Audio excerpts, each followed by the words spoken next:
they've produced some of the most powerful images in history. They're masters of staging and the dramatic use of light. Each created a shocking new realism and stirred deep religious controversy. And the paintings of Caravaggio have long been a source of inspiration to one of the world's most acclaimed filmmakers. Martin, could you tell me when Caravaggio first impinged on your consciousness? I think it was in the late 60s, early 70s. Paul Schrader, the writer of Taxi Driver and director of a number of films, Paul and I were talking about light and shadow, and he said, I think you should take a look at this book of this painter called Caravaggio. And I was quite taken by him.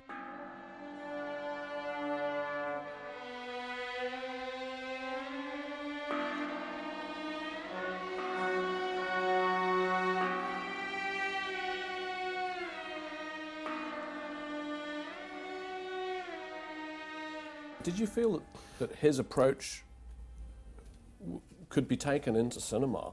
Oh, well, there was no doubt that it could be taken into cinema because of the use of light and shadow. And that's one of the things with the Caravaggio. Colors, in my mind, when I see the compositions and when I see the light, the way light is used, usually from a light source, one light source that's coming down, it's as colorful as black and white in my mind. Because to me, I love color in film, but black and white is also color. And this is very stark, Caravaggio. But it's very powerful, very strong, very determined light. And this is the kind of thing we were looking to do back in the 70s. There were other directors of photography who were going for a softer look, a diffused look, and we wanted to go this way. Related to the paintings was mainly because of the moment that he chose to illuminate in the story. It seemed that he was choosing a moment that was not the beginning of the action, it's during the action.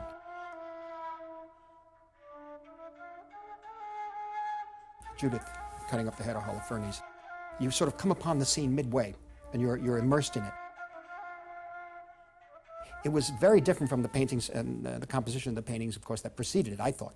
It was like modern staging in film. It was as if we had just come in the middle of a scene, and it was all happening.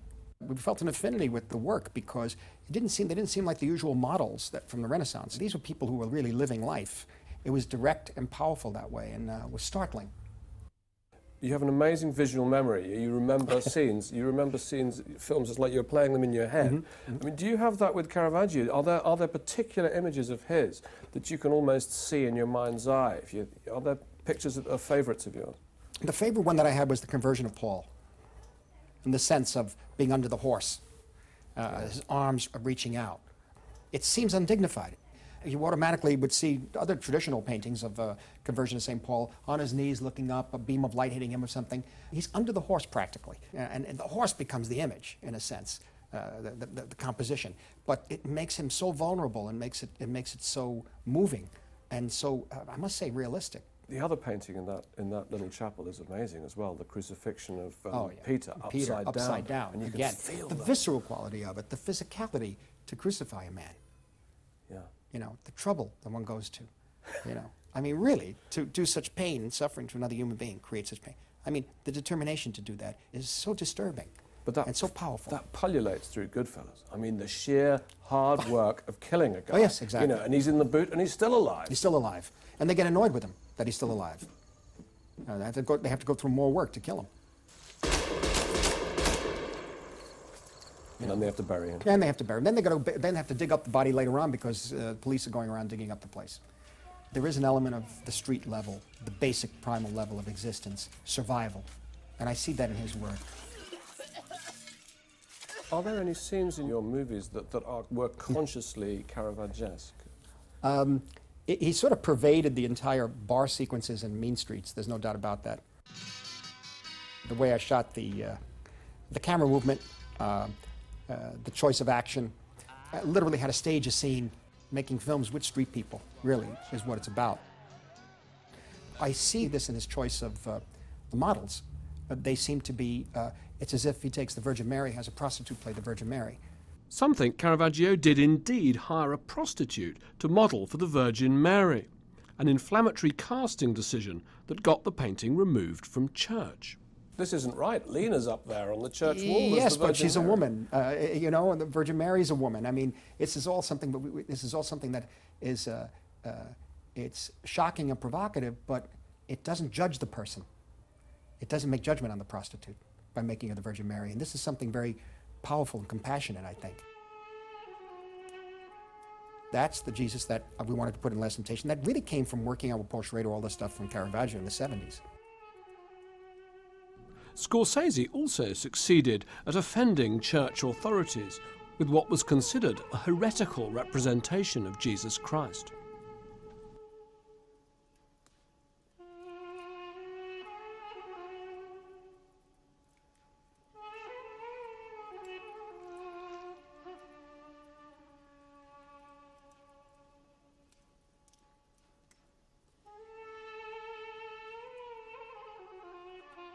I heard a rumour that one of the scenes in The Aviator, your new film, has a Caravaggio origin. And I was trying to think which scene it could be. And there's one particular shot it reminds me about that.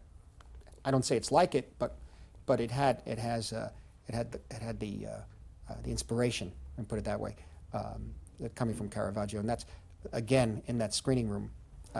It's a shot of Howard Hughes just sitting in the chair naked, a white chair. The beam of light behind him.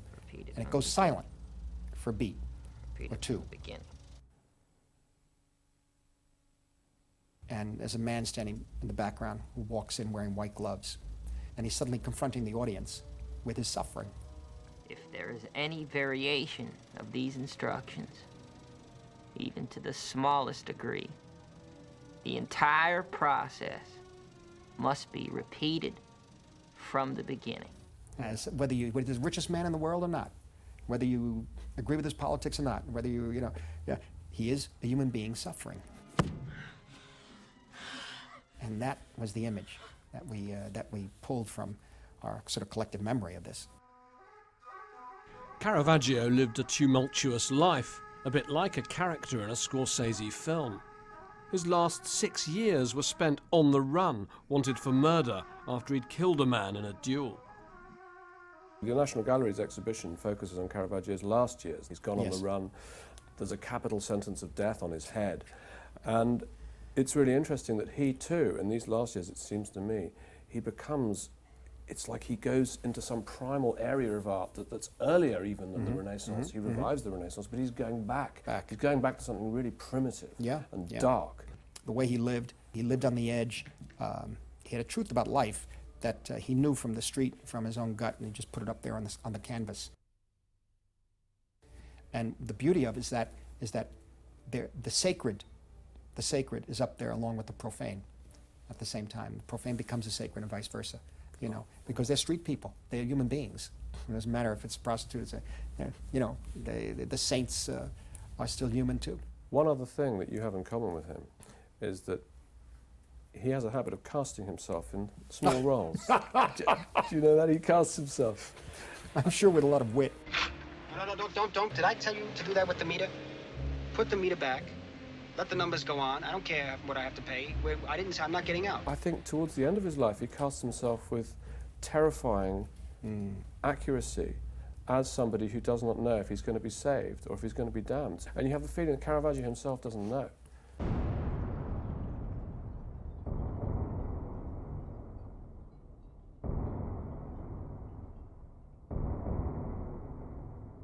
Yeah, I asked you earlier if Caravaggio had been a 20th century guy, would he have been a movie maker? I think so. If you'd been a 17th century man, would you have been a painter? I don't see any other way. I think it would have definitely been more painting than theater. It's funny, I always say, if you could paint, you wouldn't need $100 million to make the movie. So you admire him for casting, you admire him for lighting. Do you think staging a scene, he was a master. So if he was alive today, you'd have wanted to work with him? Oh, he would have been a great filmmaker. There's no doubt about it.